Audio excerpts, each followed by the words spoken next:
proposing electoral system changes on political parties. More importantly, he speaks of 4 key issues affecting Ghana's electoral process, which he says is worrying. Vote selling and buying, he describes as shameful. Violence, especially with the involvement of the national security personnel. Disrespect for each other by contestants.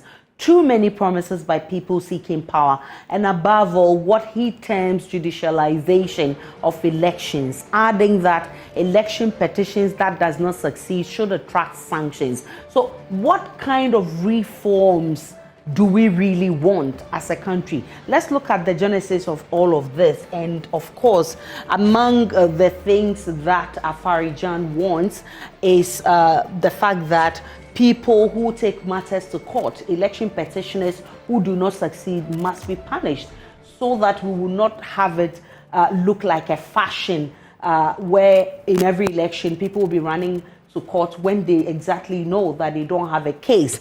Then he says we must view IPAC as a convenient forum for electoral reform discussions. You have followed Electoral Commission and the political parties, especially the opposition NDC, the banter and the counter accusations between them, talking about mistrust and all of that. He says that IPAC is a forum that can help in electoral reforms, and political parties can actually take advantage of that. Increasingly, he says, candidates who lose elections are alleging manipulations and refusing to accept the results. And he says here that most of them run to court to actually pacify their financiers and supporters, not really because they want justice. And he says these days we have an open market where candidates can freely buy votes. You and I have seen evidence of that. It's been done with impunity with the political parties, even in their internal elections.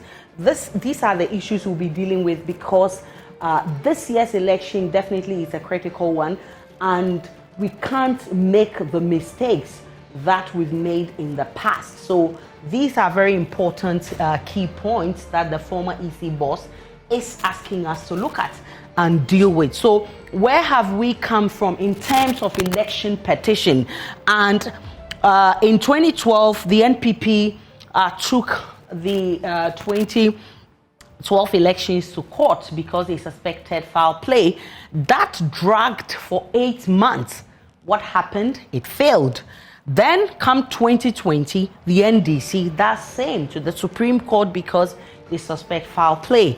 That also dragged for 3 months, and the result, it failed. And so all of these, taking the country's resources, wasting everybody's time, and at the end of the day, nothing happens, is exactly what Dr. Afari-Jan is talking about. Let's look at internal elections and the cases of vote buying. Very interesting. If you look at the Asin North by-election, both the NDC and MPP accused each other of vote buying. Kodale condemned the incident and requested investigation. CDD Ghana requested for an investigation by the police and the OSP. What have we done? Zero. We've not heard anything of that things. Now, at the Kumewu by-election also, similar incidents happened. NPP and NDC accused each other of vote buying. The ARPC report indicated 2 general complaints and 1 incident of vote buying. Then, the 2023 NPP presidential primary, delegates alleged they received 400 cedis from Baumier's camp. Other delegates claimed receiving 300 cedis from Kennedy Japon's camp. All of these. And then recently, the orphan constituency elections of the NPP. Ablekuma Central parliamentary aspirant Collins Amwa admitted to giving out money to the voters. Delegates in Ejura Setredumas waited in turns actually to receive their share of the money shared. Delegates were flaunting cash received for votes with impunity, and a lot of people were worried about this incident. Now, these are the issues that Dr. Afari-Jan is talking about. Of course, the former AG has also been making some comments about some reforms we need in our electoral system. And she says that the EC deciding to close polls at 5 p.m. and also not use indelible ink is not demonstrating inclusivity. transparency and fairness. Any lawsuits involving the 2024 election should be dealt with expeditiously. These are issues that are coming up as we gear up to the 2024 elections. And because we start early, if we take it seriously, definitely we'll make some improvement in the upcoming election. So that will be the thrust of our conversation tonight. And I've been joined by Evans Nemakun, who is NPP Director of Elections. Dr. Kojo Pumpuni Asante is Director for Policy Engagement and Advocacy at CDD Ghana. I would also be joined by Eduji Tamaklo, who is NDC Director of Legal Affairs. Let's have a conversation after this break.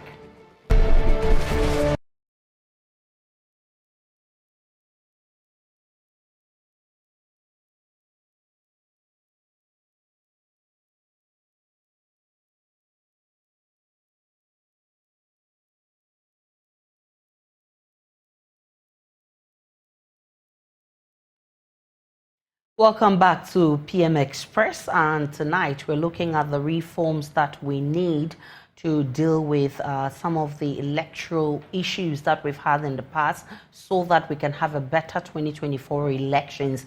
The former EC boss has been speaking about it, and that has brought about this whole conversation again.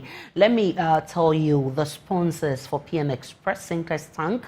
No matter your water needs, Syntex Tank has it all.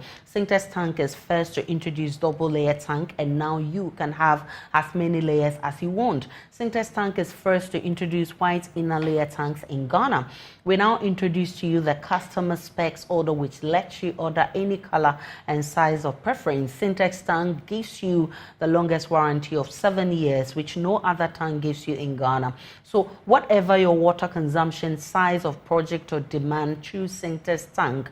We have agents nationwide. Call Syntex on 0244-335-168 or shop online at syntexgh.com. Syntex Tank, a strong, a tough. Now, let me welcome all of you. My guest, Evans Nemakun, is MPP Director of Elections, Eduji Tamaklo, Head of Legal Affairs for the NDC, and Dr. Pumpuni Asante. He's with CDD Ghana. Grateful that all of you joined us. I'll start with you, Evans Nemakun, because you have stated that you strongly disagree with the former EC chair on punishing election petitioners who fail in court. Isn't his reasons justifiable enough to actually, paint a picture of what exactly political parties do? And good evening to your listeners and viewers. And good evening to Dr. Asante and lawyer Eduji. I had made that statement because I mentioned that the courts already have a way of sanctioning people who go to court and are not successful.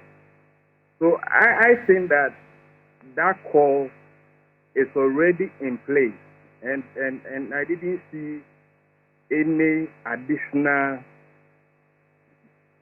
means of adding to what the court already does. If the court realizes that you are wasting the court time and you had no course of action and your petition does not have any merit, it is thrown out. And so I did not really see the need for that call. And so that is my main reason for not accepting the proposal from Dr. Afaijan. But I'm aware that the court already has its way of sanctioning people who come before it without a serious issue. But do you agree that sometimes you, the political parties, know that you definitely don't have a case in court, yet you will run to court? Yes, I mean, a clear example is what we saw in the 2020 presidential petition. The whole of Ghana and the world saw what transpired. The NDC went to court, on accusation that their victory had been stolen. And they adduced evidence. They submitted their case. Upon interrogation, their main witnesses told the court, and all those who had opportunity to watch the live proceedings of the whole exercise, saw who was really telling the truth to the world. And so I'm saying that we've had elections and we have election petitions. And in some situations, people will go to court. But the call from Doctor, I saw it as a means of gagging people not to pursue justice. I think that the court has its way of awarding damages to people who would have come before it to waste the time. That's my position. But you talk of the NDC going to court in 2020. Was the 2012 incident different? I mean, by 2012, we all saw it as well.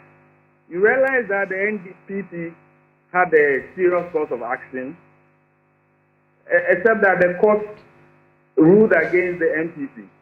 And so that was about it. And I think that people have difficulty to say that MPP didn't have any case to have gone to court. But the MPP failed in court in 2012.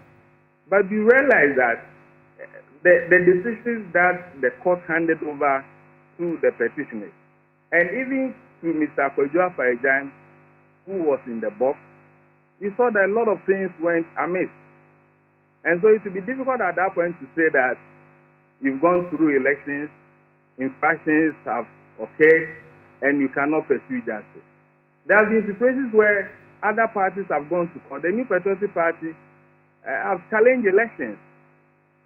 In just this 2020 parliamentary petition in Asin North, we saw what the court ordered. And so I am against any situation where people are seeking justice, are seeking through interpretation of issues that have happened, and somebody will say that if you intend wasting the court time or you want to seek justice, the court shouldn't hear you. And I'm saying that if the court feels that at any point in time a petitioner is wasting the court time, the court has a way of punishing that individual. So it's a new call. Edudzi Tamaklo, in the last elections, your party went to court without enough evidence to support the claim that the results had been manipulated. Wouldn't Dr. Afarajan be right in saying that what you political parties actually seek from the court mostly is not justice, because you know within yourselves that you have no case, but rather an excuse to compensate your financiers and supporters? Good evening to you. Good evening to your cherished viewers. Good evening to my good friend Evans Nimakun and Dr. Kwadwo Asante. I think that the point ought to be made very clear. When H.E. John Dramani Mahama petitioned the Supreme Court of Ghana, in the answer provided by the respondent, and here I mean the Nana Addo Dankwa Akufo-Addo and the Electoral Commission, in the specific answer by Nana Addo Dankwa Akufo-Addo, his lawyers argued that the petition should be thrown out because it discloses no cause of action. It was clear in the petition. I can understand the ignorance of my brother Evans when it comes to those legal matters. But the lawyers for Akufo-Addo clearly stated in the answer to the petition that the petition did not disclose any cause of action, and so it should be dismissed at that preliminary level. That objection was dismissed. And the Supreme Court went ahead and made orders directed at the petitioner to file his witness statements, among other things. So for anybody to say that, oh, the petition by H.E. John Dramani Mahama in 2020 did not disclose any course of action, certainly that person will be speaking from the position of ignorance. But the NDC did not have evidence of their own to show that definitely there were like some manipulation of the results. Your appreciation of presidential election petition may appear a bit problematic. Presidential elections are fought on many grounds. It could be a numbers conversation. It could be an issue of wrong tabulation of the results. And if you recall vividly, the NDC demonstrated at that particular petition hearing that the Form 13 that Madame J. Mensah purportedly signed as the evidence kept changing. That Form 13 was prepared, and we have always insisted that it was prepared whilst based on the petition that was filed. And so that point ought to be made very clear. In any case, the Supreme Court never said that the petition filed by H.E. John Dramani Mahama was frivolous, vexatious, and one without merit. So that point ought to be made very clear. Now, I have heard the respected Dr. Kwejo Afarijan, and arguably when it comes to election, he's a man with enormous experience, and I respect him greatly for that. What I find a bit worrying is the claim by him that persons who do not succeed at the presidential petition hearing level ought to be, certain costs should be made against them. I have a challenge with that. Look, may we not take the peace that we have in this country for granted. We've had 8 presidential elections. Of the 8, only 2 ended up at the apex courts. Now, if you have a situation where you've had 8 elections and only 2 have been challenged in the court, I think as a people, we rather should be applauding ourselves for it. Now, I see the challenge of Dr. Kwejo Afarijan because, you see, he tries to draw parallel between the Ghanaian situation and what pertains in Nigeria. First of all, he talks about over 1,000 petitions in Nigeria. Yes, because, you see, Nigeria being a federal state, you don't consider Nigeria as one constituency. In Ghana, Ghana is considered as a constituency as far as presidential election is concerned. So you notice that Regulation 2 of CI 127 specifically provides that the chairperson of the Electoral Commission shall be the returning officer of the presidential election. That is a bit different from Nigeria because in Nigeria, you notice that it is not enough to win just the popular vote. You must also get a certain percentage from the various states, the federal territory of, I think, Abuja or whatever. You need a certain percentage in order to win, just like the US, where you need to win a certain electoral college vote to be declared the president of the Ghanaian situation is a simple 50%. That's all, 50% plus 1. And that's a bit more instructive. So if you use the Nigerian scenario to talk about Ghana, you may get the details extremely wrong. And that is why I've, in my public commentary on this matter, said we need to exercise a lot of caution. Listen carefully.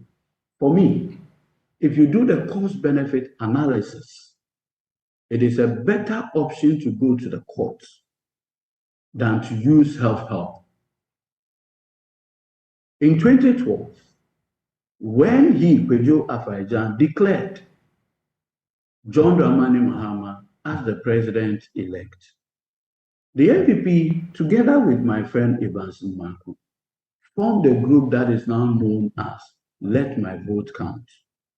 They went all over the country with all kinds of provocations. You understand?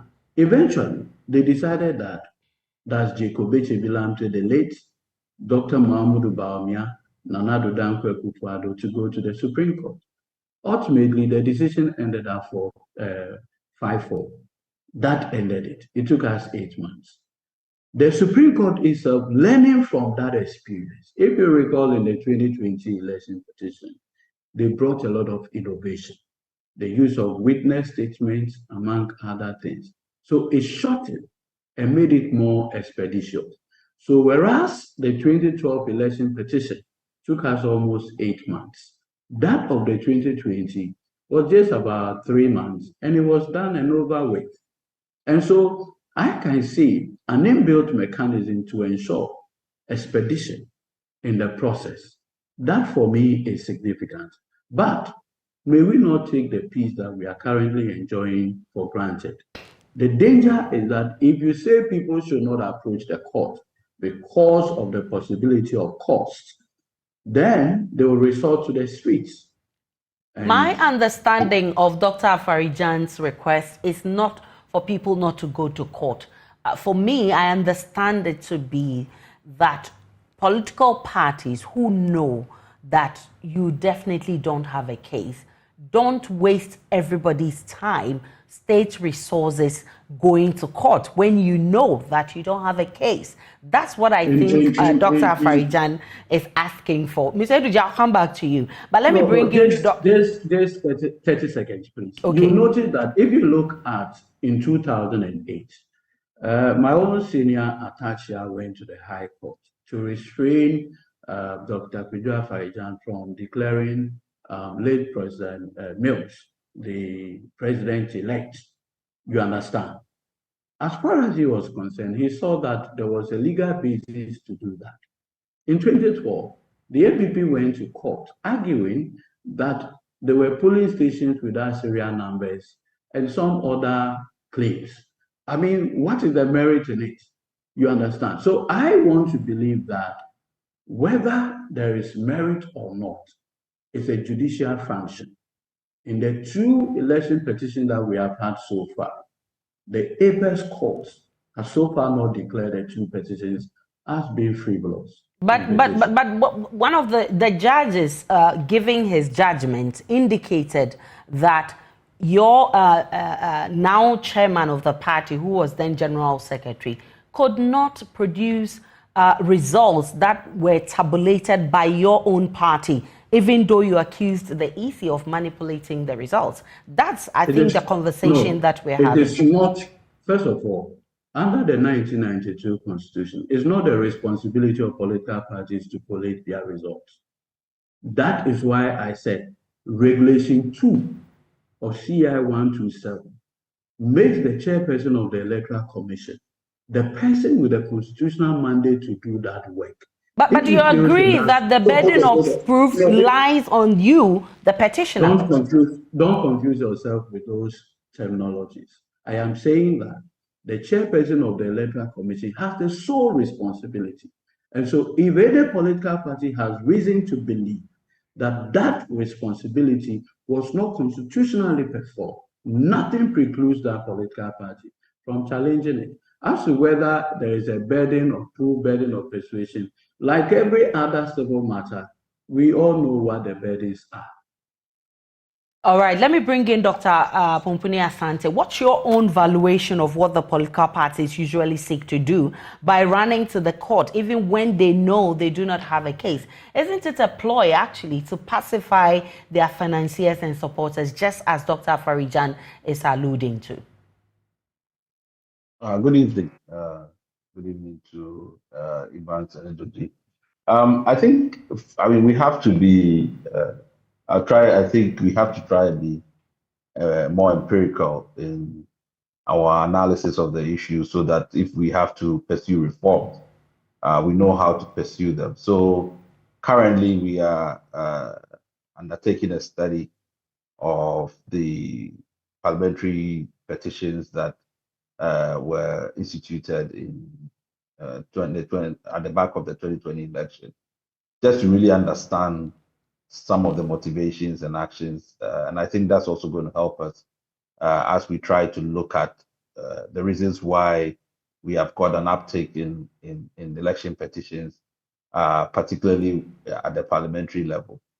But I think also to say that in the Nigeria case, which Dr. Faijan referred to, and I agree with Edoji that that's a particularly different case that we have to factor in, because a lot of those cases, also some of it comes from internal party challenges, which also generates a lot of election petitions.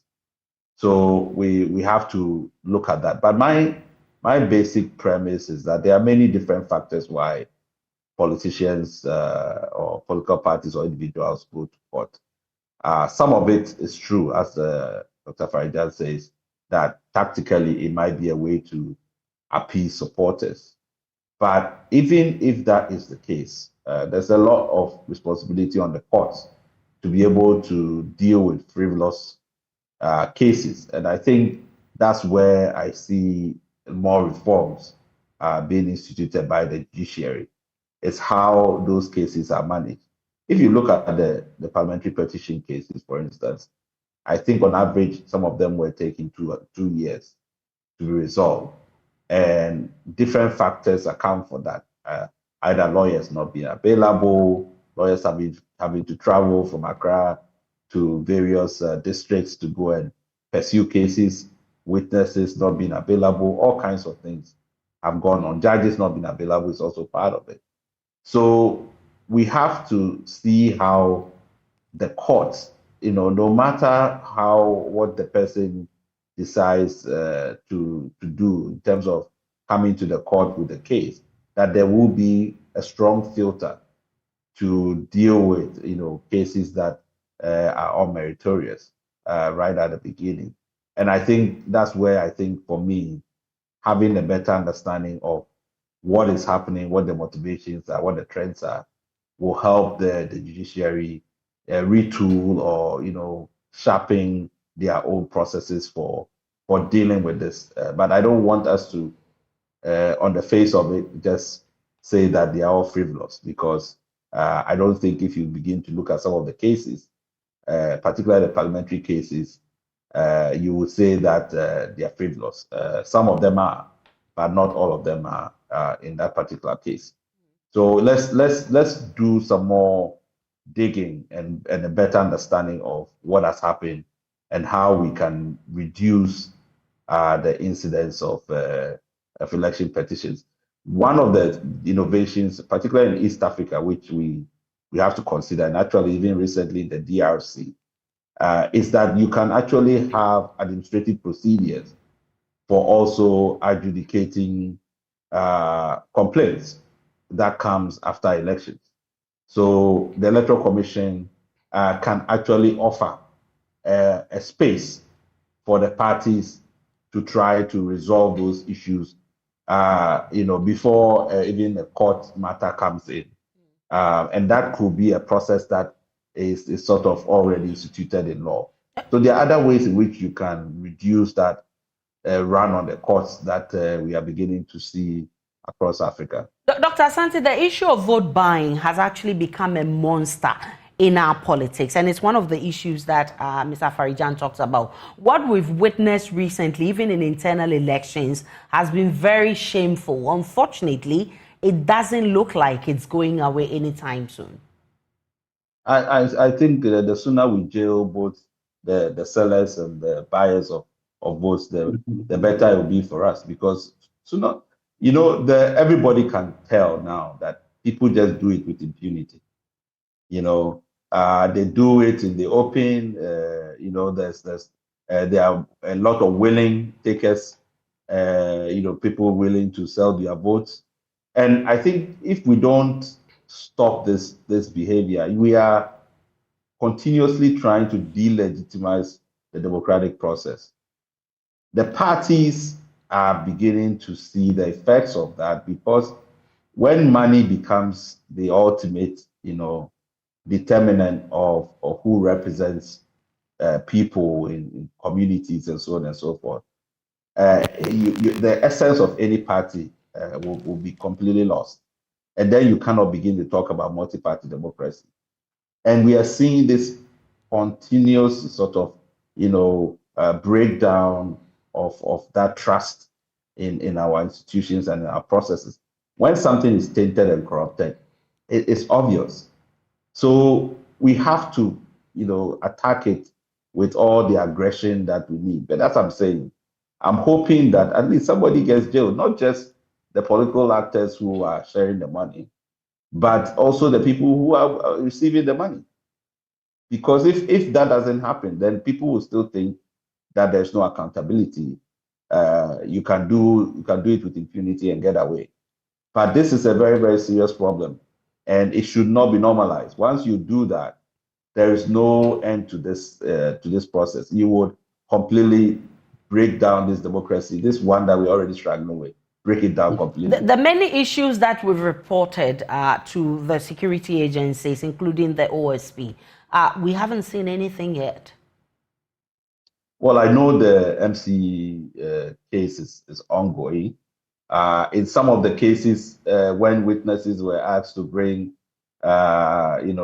supportive evidence, even media people to bring videos and stuff like that, it became difficult. So, similar to cases where when the prosecution comes in, then people start telling different stories. Oh, we didn't mean to say this, and so on and so forth. So I think the OSP is trying its best. But we expect, and every time I get the opportunity to talk to my brothers here, they know my thoughts on this.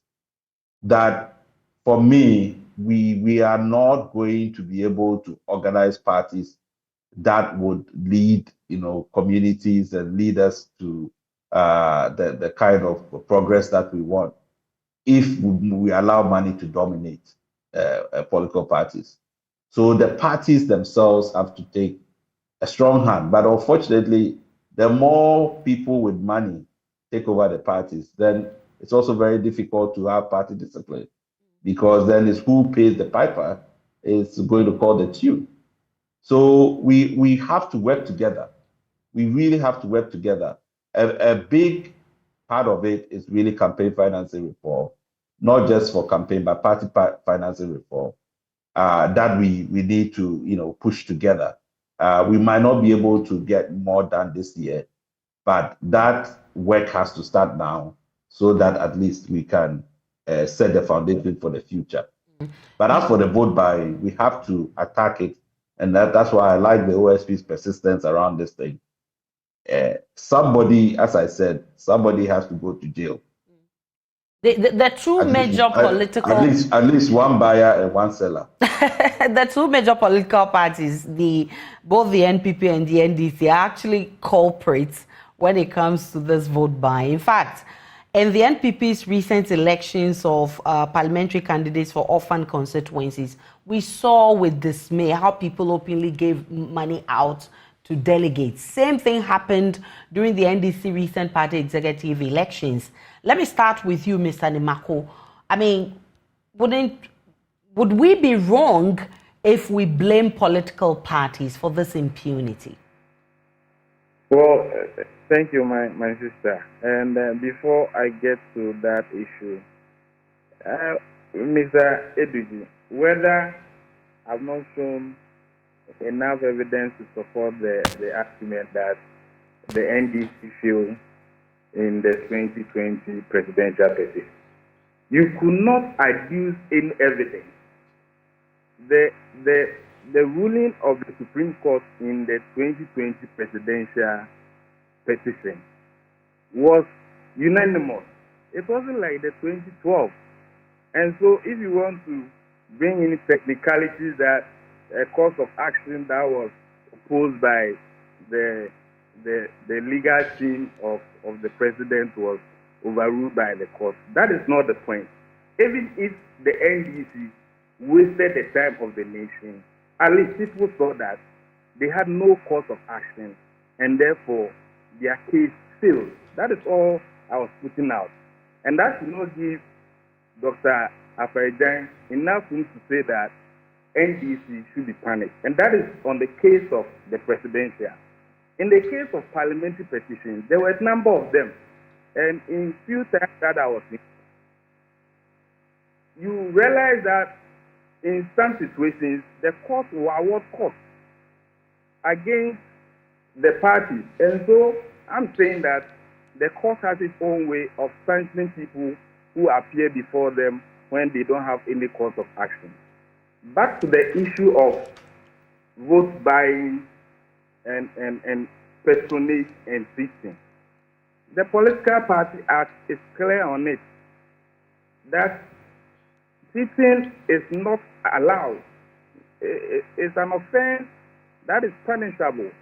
And so for us as New Patriotic Party, anytime we are conducting our internal elections, the alarm bells are rung, and we sound strong warning to parties involved. We don't welcome any such attitude, and we've always said that the law should be allowed to work. And so you should be reminded that when an MCE was nominated and he openly said that he had given money to people to vote for him, he is being dealt with by the OSC. And so we will not condone this exercise. You know that the law is against cheating, and we are very mindful of this, and we make sure that candidates will respect the rules, the guidelines, and the laws of the state. And so things that will not advance our internal democracy, we don't welcome it. Eduji Tamaklo, how do you respond to people who think that political parties are the ones that should be blamed, for fueling this vote buying? You see, I need to even address a few things, and then I'll speak to the, first of all, the 2012 election petition and the 2020, the panels were not the same. And so you cannot say because in one it was 5-4 and 1-7-0, it means yours was stronger. Possibly if it was the same people, their reasoning would be different. But that's just beside the point. On the substantive question that you asked now, if you look at the various political parties, and in specific case of the Representation of the People's Act, it criminalizes buying of votes. And the reason is that people should be able to make a choice as to a candidate without influence. And so once there is demonstrable evidence that but for the inducement, a particular electoral outcome will not be the same, the law can take its course. All the political parties do not encourage, and in the specific case of the NDC, we do not encourage the issue of vote buying. But like it is often said, in this country, every offense is prescribed, but you still get people being taken to our courts for engaging in one crime or the other. What possibly should be the case, and like Dr. Kujo Asante made the point, that maybe a time will come where one buyer, one seller will be used as example so that it will serve as deterrent to others. So they will know that buying votes and selling your votes both are criminal offenses and that we should not encourage it. On the bigger scale, the challenge with that kind of arrangement is that it has the potential of undermining our democracy.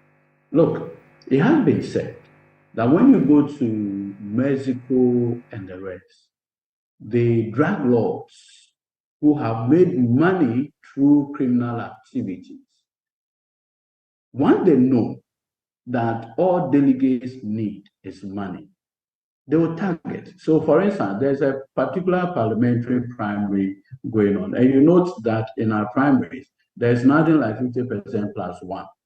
You can even win a parliamentary primary with only one vote. So, you know that in this particular constituency, the number of delegates are only 500, right? So, you can do a target process where you isolate 300 of them, right, out of the 500, and give each one of them, right, say 10,000 each, knowing that it will give you some victory. a drug lord somewhere can target that he wants a particular law passed in parliament.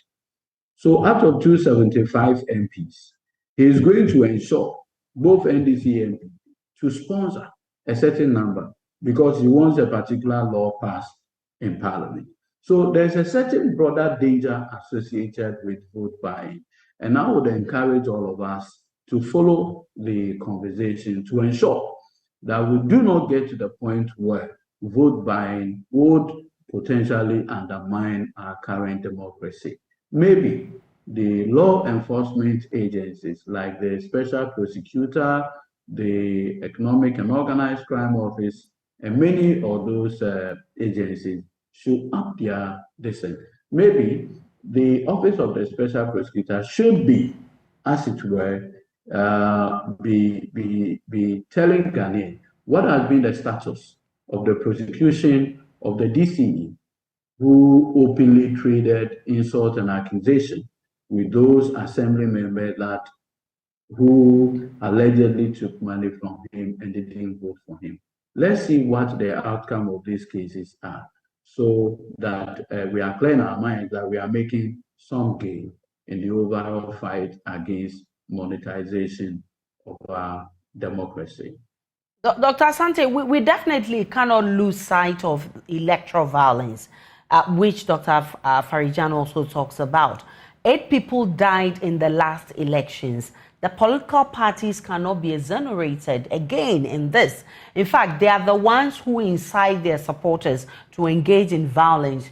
You must be worried about this situation, especially as there hasn't been any commitment from both, major political parties on how to deal with this. Oh, I mean, one of the easiest ways to mitigate violence is through accountability. So the fact that we have gone almost another 4 years, because we are in our 4th year now, and those 8 cases, we are not really sure where they are and how slow they have been dealt with. We were promised regular updates on, the process. We are not getting the regular updates. We chased it, after the election for a number of years, and it was very, very slow paced. But you see, when that happens, then you are giving motivation for people to think about revenge and other kinds of things. And it's not today. We've seen it, many, many times. Or when we wait when our government comes in, then we'll also do this and we'll do that. And particularly the 2020 case, we also had state actors that were involved in some of the shootings. See, the accountability has to go around everywhere. It doesn't matter who's the trigger, but we have to bring it to some finality so that everybody can understand that justice has been done. So for me, those things worry me when every opportunity we get, election after election, to really nip these things in the bud, we seem to kind of fail at it spectacularly. So I'm hoping that, because I know the Peace Council recently, when it met with different stakeholders, brought the matter up again. And I hope that we will get some clarity as to where these matters have gone. But going forward, we passed a vigilante offences law. I was in Assin North, and I saw vigilantes operating in Assin North openly, right? And yet, we were made to understand that we don't have these vigilantes around. I think if we continue to play the ostrich with these rules, we're not going to get anywhere. So we have the tools. We expect the police, the security agencies, to enforce the law so that everybody understands that they cannot take the law into their own hands. They cannot disrupt elections.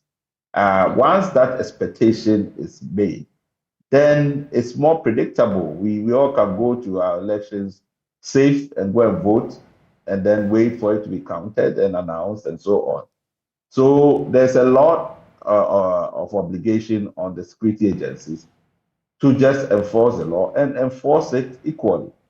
that there should not be any special treatment, that if this is what we say the rules are, that the rules are followed, and everybody can see that the rules are followed. So that for me, I think is that we keep repeating these mistakes, and if we keep repeating these mistakes, then we shouldn't expect any other results. We will still have more violence with our elections. Before we go, IPAC, it's a very important forum, and I mean, if you listen to political watchers who really do work with political parties, they know that IPAC is somewhere we can really get a lot of ideas and help in this electoral reforms. But unfortunately, we've not had a healthy one because of the seeming mistrust between the Electoral Commission and mostly the opposition parties. Going into 2024, how do we, bridge this gap? Well, I mean, first of all, I think we have to be happy that the NDC is coming back to IPAC, right? So, and that for me is a major step. It helps us to at least bridge that gap and have the largest opposition there at the table. But I think the issue about IPAC reform is something that we must all sort of address, because I think IPAC, as it was envisaged in the 1994-1996 period, has probably outlived its purpose. All the people who came to learn from us in the early 90s have evolved different forms of platforms. Now people have registers of parties. If you go to Kenya, in Sierra Leone, if you go to Nigeria, there are some other dimensions of it. What we are currently stuck with is an IPAC that is linked to electoral reforms or electoral timetable. The activity of political parties has to go beyond elections, and it actually imposes an onerous burden on the Electoral Commission that constantly have to be creating these platforms for the parties to engage. If IPAC was conceived as a forum for parties, and that parties can organize their own meetings, even when it doesn't have to do with elections, then the Electoral Commission doesn't have the burden of then sort of linking IPAC to electoral activities. So I really think that it can be separated, and we should think about IPAC reform in a much broader way than currently it is. At the moment, I think it's too narrow, and that's where we are finding the problem. It's making the Electoral Commission feel, that it's getting all this pressure from parties. The parties feel like they are being shackled. They have to wait for the Electoral Commission to call them before they can have an IPAC meeting. And I think that is something that we can all look forward to and try and reform it, because there are many, many other models that would help us develop both our parties and also keep the Electoral Commission's independence intact. I would have loved to pick the thoughts of the two major political parties, but unfortunately, that's how time will allow us. I'm grateful, gentlemen, for your time. This is a conversation that has started. The role of the EC. Unfortunately, we couldn't get the Electoral Commission, even though we contacted them, but it will be interesting to know how the EC itself is putting its house in order. This is a conversation that has started. It will continue till the 2024 elections. I'm grateful, Dr. Pumpuni Asante, Eduji Tamaklo, and Evans Nemako. Viewers, thank you so much for watching. Enjoy the rest of our programs.